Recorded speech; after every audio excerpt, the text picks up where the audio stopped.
똑똑한 후보, 유능한 후보, 압도적 사람 여러분 누구입니까? 네 여러분 박수와 함성 주십시오. 이준석입니다.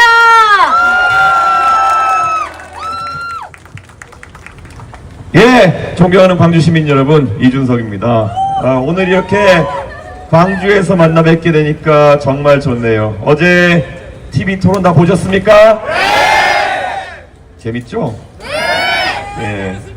예, 근데 다른 것보다도 정말 대한민국의 미래를 위해서 중요한 대통령 선거입니다. 이번 선거에서 뭐 사실 윤석열 대통령에 대한 위험성은 제가 거의 한 2년 전부터 3년 전부터 지적해 왔기 때문에 이미 탄핵당하고 정치적으로 사망한 윤석열 대통령은 갔고, 그러면 그 빈자리를 어떤 정치가 어떤 사람이 메울 것이냐가 중요한 선거입니다. 그런데 어제 TV 토론 보시면 확인되시겠지만은 윤석열 대통령 경제 살리기 관심 없고 선거 끝나고 나가지고 뒤끝으로 다른 사람에게 정치 보복하는 것만 계속 하다가 결국에는 저렇게 나라 망가뜨리고 본인은 계엄으로 막판 뒤집기 승부라 생각했는지 모르겠지만은 무리수를 두다가 이제 감옥 갈 운명에 처한 겁니다. 그런데 저는 오늘 여러분에게 말씀드리고 싶습니다. 지금 대한민국의 선거 국면 속에서 우리가 가장 조심해야 될 것은 아무 말하는 사람입니다. 어떤 주장을 함에 있어 가지고 근거를 대라고 했을 때 근거를 대지 못하거나, 아니 구체적으로 무슨 얘기인지 얘기해 보십시오. 그러면은 극단적이라고 얘기하면서 회피하고, 이런 사람들은 뭐냐, 그렇게 6개월 정도의 시간이 있었음에도 불구하고 별로 자기 공약이나 이런 것에 대해서 준비를 안 했다는 거 아닙니까? 왜 그렇겠습니까? 정권 잡으면은 어떻게 보복할까? 어떻게 내가 가진 힘을 가지고 다른 사람을 탄압할까? 이 고민만 했던 거 아니겠습니까, 여러분? 맞습니다! 저는 어제도 제가 TV 토론 말미에서 이야기했습니다. 저는 대한민국에 항상 감사하면서 살아가는 사람입니다. 제가 헌법이 정한 나이 만 40이 된 직후에 이렇게 대통령 선거에 나와서 한 정당의 대통령 선거 후보로 이 유세차에 올라서 여러분에게 말씀드릴 수 있는 거는 저 개인에게 엄청나게 큰 영광입니다. 하지만 그렇다고 해서 저는 이 영광이 개인적인 것이 아니었으면 좋겠습니다. 저희 아버지 어머니 정말 40년 전에 신혼부부로 결혼해서 서울로 상경해가지고 서울의 지하철 종점에서 아이를 키우면서 살면서, 그때 그분들이 꿨던 꿈이 있다 그러면은 우리가 열심히 여기서 살아서 아이를 키워서 조금씩 대한민국의 중심으로 다가갈 수 있게 살아보자. 그게 저희 가족의 목표였습니다. 아마 그 목표는 여러분 가정 하나하나의 목표와도 크게 다르지 않을 겁니다. 바로 오늘보다 나은 내일, 어제보다 나은 오늘을 바라면서 살아가는 것이 대한민국의 일반적인 가족들의 삶이었을 겁니다. 그러기 위해서는 내가 노력하는 만큼 항상 사다리를 하나씩 밟아서 올라갈 수 있다는 그런 확신이 있어야 된다. 저는 이렇게 말씀드립니다. 자, 서울의 끝자락에서 어릴 때 아이를 키우면서 살던 부부가 그 아이가 자라가지고 공부만 열심히 해도 국비 유학생으로 정말 좋은 교육을 받고 올 수 있고, 나중에는 정치적인 빽이 없어도 선거를 통해 가지고 큰 당의 대표도 할 수 있고, 어디에 줄 서지 않아도 당당하게 정치하면 대한민국 국민들이 국회의원 만들어주고, 그리고 만약에 정말 중산층 가정에서 태어나서 열심히 한 단계 한 단계 밟아온 저 이준석이 대한민국의 대통령이 되어가지고 대한민국을 더 나은 나라로 이끌어낼 수 있다고 한다면은, 그게 바로 1980년 5월 18일부터 광주의 어떤 시민들이 꿈꿨던 대한민국형 민주주의의 완성 아니겠습니까, 여러분?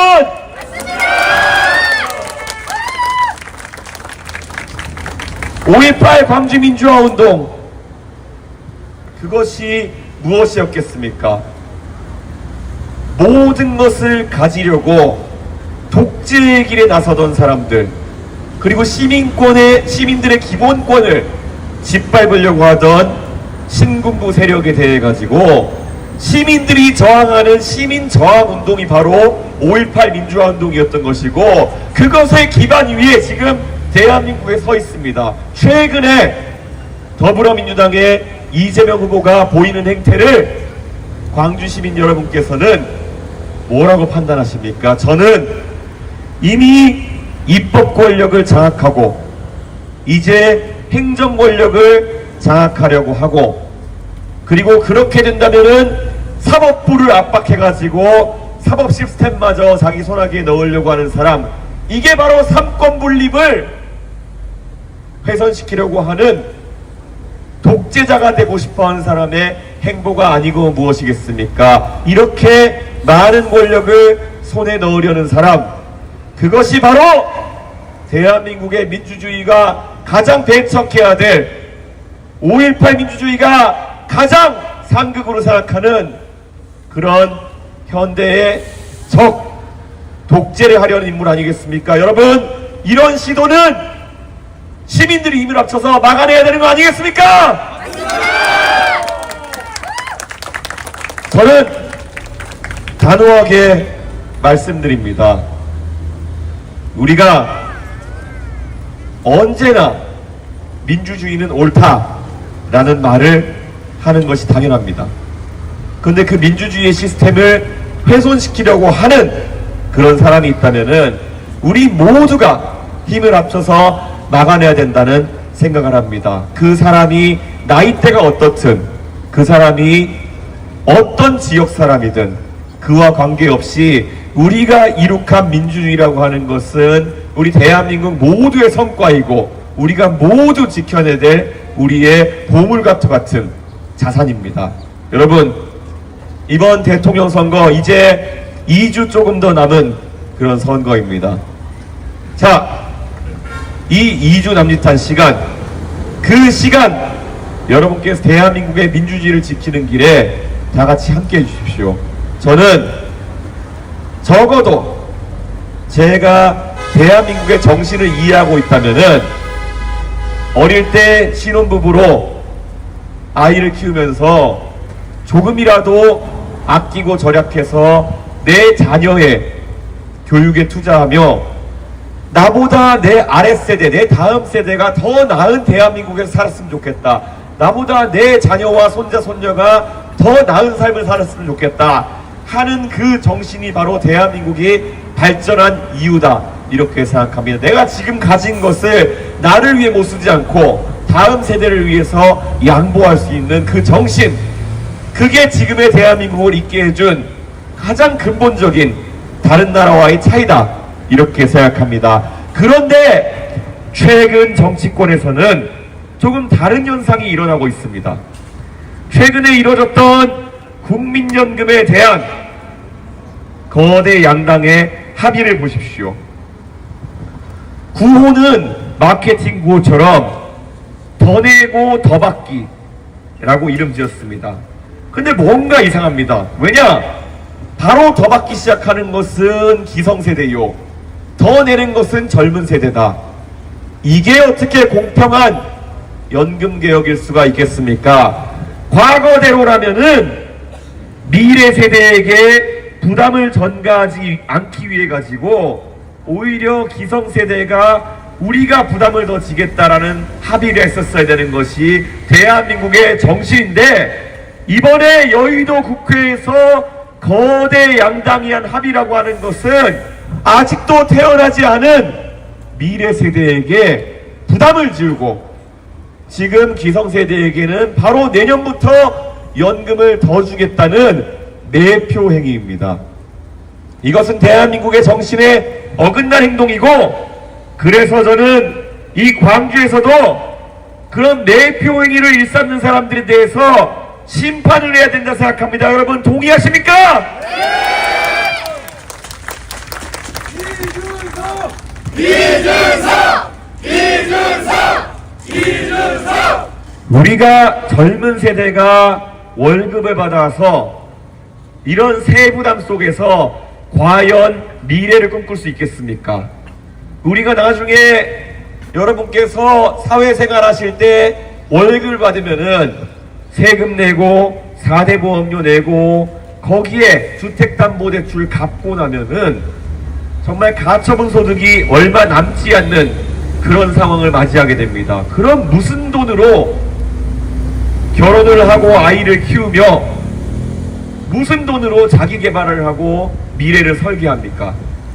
이 현실 속에서 도대체 믿기지 않는 것이 어떻게 거대 양당은 평소에는 합의하지 못하던 사람들이 이 문제에 있어가지고는 자기들이 더 받아가고 미래 세대에게 더 갈취하는 그런 합의를 한다는 말입니까? 여러분 꼭 심판해야 되지 않겠습니까?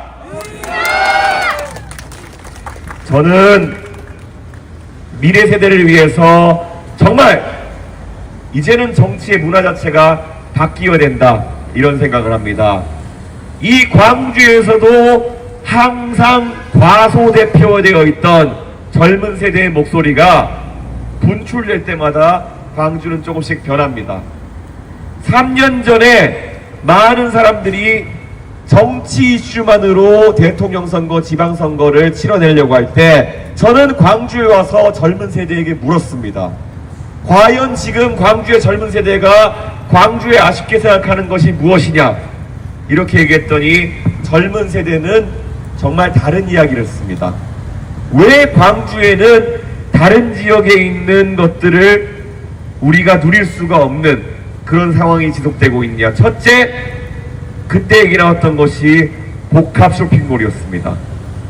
왜 광주의 젊은 세대는 다른 대도시, 대전에도 있는 복합 쇼핑몰 이런 것이 부족해서 내가 그 문화를 찾아가지고 왜 대전까지 차를 끌고 올라가야 되느냐, 서울까지 KTX를 타고 올라가야 되느냐 이런 말을 했습니다. 광주의 국회의원들이 그 말을 안 들었겠습니까? 지금까지 단 한 번도 광주의 정치 공간 속에서는 이런 문제를 다루는 것을 허용하지 않았던 것입니다. 매번 어떻게 하면은 그들의 정치인들의 정치적 목표를 달성할까에 대한 고민만 해왔지 정작 젊은 세대가 광주에 계속 살면서 광주에 영주하면서 사업을 하고 아이를 키워가기 위해서는 무엇이 필요한지에 대해 가지고 물어보지 않았던 것입니다. 제가 그때 놀랐던 것이 복합 쇼핑몰은 그중 하나에 불과했다는 것을 또 느꼈습니다. 하다못해 광주에 스타벅스 리저브 가져와 달라는 얘기까지 저에게 하는 것을 보면서 과연 광주의 정치를 독점해왔던 정당은 시민들의 목소리를 어떻게 누락시켜 왔던 것인지 고민하게 되었습니다. 자, 이번 선거를 통해 가지고 광주 시민들이 할 수 있는 선택은 선명합니다. 이 민주당이 독점해가는 정치 상황 속에서 광주에 지금까지 진심으로서 항상 5.18 정신을 기리기 위해 노력했던 개혁신당, 그리고 지금까지 광주의 젊은 세대의 목소리를 대한민국 정치에 항상 반영시키기 위해 노력해왔던 개혁신당, 이 개혁신당의 목소리가 광주 시민들에게 더 받아들여졌을 때 그때 우리는 광주에서 정치를 통해서 경쟁이 할 수 있는 그런 문화를 만들 수 있을 것이고, 그 경쟁 속에서 다시 복합 쇼핑몰보다 더 나은 젊은 세대가 필요로 하는 것들을 광주에 가져올 수 있습니다. 여러분, 광주의 정치를 경쟁 체제로 만들어낸다고 저는 생각합니다. 여러분 함께 하시겠습니까? 네! 저는 믿습니다. 대한민국의 지방이 겪는 문제, 이제는 진지하게 해결하기 위해서 노력해야 됩니다. 그런데 왜 지금까지 우리는 광주와 대구가 항상 비슷한 문제로 고민해오고 있는데 왜 광주에 있는 사람은 파란당이 제시하는 해법을 따라야 되는 것처럼 되어 있고 대구에 존재하는 그런 문제들은 왜 빨간당의 해법을 찾아야 되는 것처럼 이렇게 갈려 있습니까? 광주와 대구는 거리라도 멀리 떨어져 있지. 제가 잠시 순천에 살면서 봉사활동을 한 적이 있었는데 왜 순천과 광양 사람들은 섬진강만 건너면 하동인데 그 비슷한 동네 사는 사람들끼리 왜 정치적 문제가 있어가지고는 정반대의 투표를 합니까? 문제가 있으면은 비슷한 처지에 있는 사람들끼리 손을 잡고 다 같이 문제를 해결하기 위해 노력해야지 잘 풀리지 않겠습니까? 그런데 우리는 알고 있습니다. 지금까지 광주에 있는 사람들과 대구에 있는 사람들이 비슷한 문제의식을 가지고 서로 손을 잡는 것을 방해해온 것은 그들 사이에서 있는 서로 지역에 있는 주민들에게 상대를 적대시하도록 하는 정치공학이 존재했기 때문이고 그를 통해서 이득을 얻을 수 있는 세력이 존재했기 때문입니다. 자, 이제는 이런 문법을 거부하고 대한민국의 비슷한 위기를 겪는 사람들이 다 같이 모여서 머리를 맞대고 손을 맞잡고 문제를 해결하기 위해서 의견을 내는 그런 정치 문화가 들어서야 됩니다. 그렇게 하기 위해서는 전국적으로 항상 고른 지지를 갖고 항상 전국적으로 젊은 세대에게 할 말을 하면서 지지세를 구축해 나가는 개혁신당만이 유일한 대안이다. 저는 이렇게 생각합니다. 동의하십니까?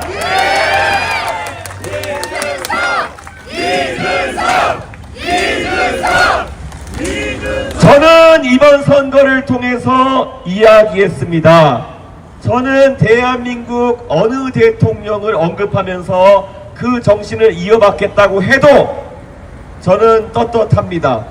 저는 제가 부산에 가서 항상 도전적으로 살아오셨고 솔직하게 정치를 이끌어 오셨던 노무현 대통령의 정신을 계승하겠다고 해도 그것이 제가 살아왔던 궤적과 크게 다르지 않다고 생각합니다. 노무현 대통령께서 김영삼 대통령이 정치에 영입해서 부산 지역에서 편하게 정치하면서 김영삼 퀴즈로 살아가실 수 있었음에도 불구하고 그렇게 했으면은 우리는 다선 의원 노무현을 기억할 것이고 김영삼 정부의 장관 노무현을 기억할지도 모르겠습니다. 하지만 노무현 대통령께서는 본인이 살아가면서 지키기 위해 했던 그런 철학을 지키기 위해서 3당 합당이라는 과정이 있었을 때 손을 들고 이야기했습니다. 이의 있습니다.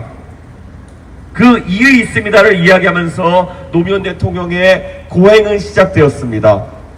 그래서 자기 고향인 부산에 가가지고 낙선을 하면서 매번 비운의 아이콘처럼 살아가게 되었습니다.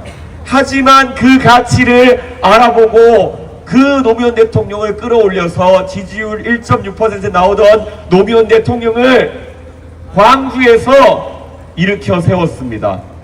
그를 통해서 대통령 선거를 통해서 5.18 정신을 실현하고 광주가 인증해서 대한민국의 민주주의를 바로 세우고 대한민국을 탈권리로 이끌 사람으로 노무현 대통령을 골라주셨고 그를 통해서 대한민국 정치는 한 단계 올라설 수 있었습니다. 그만큼 광주의 시민들은 민주주의에 대한 진정성으로 올바른 길을 가는 사람들에 대해서 애정을 가지고 항상 일으켜 세워주십니다. 저는 이번에 그래서 광주 시민들에게 호소하고 싶습니다.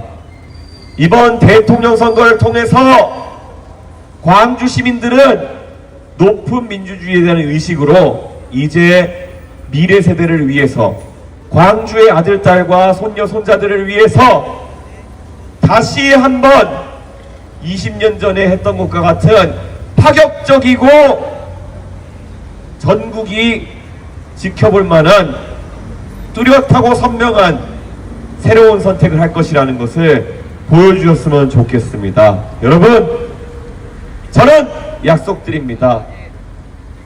제가 대통령이 되면 광주, 대구, 부산 지역의 문제들을 통합해서 모두 손잡고 해결할 수 있는 화합의 정치를 만들어낼 수 있도록 하겠습니다. 그리고 광주가 지금까지 지켜온 5.18 민주주의 정신이 훼손되지 않도록 하겠습니다. 삼권 분립을 충실하게 지키고 무엇보다도 시민의 목소리가 반영될 수 있는 그런 대한민국을 만들어낼 수 있도록 하겠습니다. 여러분, 어제 TV 토론을 통해서 보신 것처럼 대한민국을 이미 자기 손아귀에 넣었다고 기고만장한 사람들이 대한민국 국민들을 대신해서 다른 후보들이 물어보는 질문에 대해서 오만하게 답하는 모습을 용납해서는 안 됩니다. 과거에 광주를, 전라도 정치를 고립시키려고 했던 사람들이 있었습니다. 영남에서 충청도와 손을 잡고 수적 다수를 바탕으로 혼합의 정치를 고립시키면 된다. 이런 폭력적인 생각을 가졌던 사람들이 결국은 호남 홀대론 같은 것들을 유도해낸 것입니다.